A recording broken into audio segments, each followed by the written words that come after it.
هل الاي اي باش يعوض الديزاينر جرافيك؟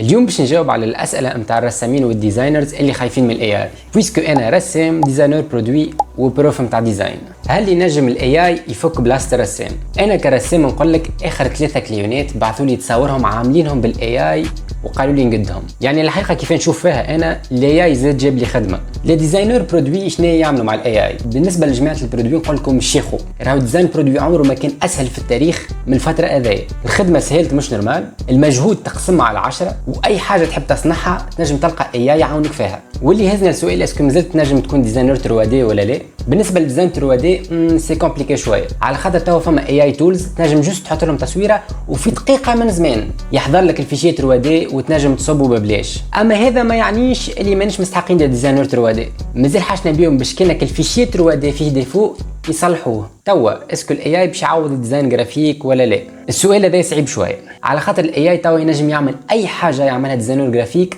سونز اكسبسيون. اما مره اخرى هذا ما يعنيش لي مانيش مستحقين ديزاينر جرافيك. حاجنا بديزاينر جرافيك باش يستعمل اي اي باش يخرج كونتيتي وكاليتي خير. اما فما حاجتين، النومبر المطلوب نتاع الديزاينر جرافيك نقص برشا، وانك تكون ديزاينر جرافيك ما عادش حاجه يونيك، على خاطر اي انسان يعرف كيف يستعمل اي اي ويعرف كيف يعمل ريشيرش ينجم يولي ديزاينر جرافيك. واخر سؤال هو اسكو لازمنا نخافوا من الاي اي؟ في رايي الشخصي الاي اي احسن حاجه صايره في تاريخنا توا، وايفوليوشن توقف المخ.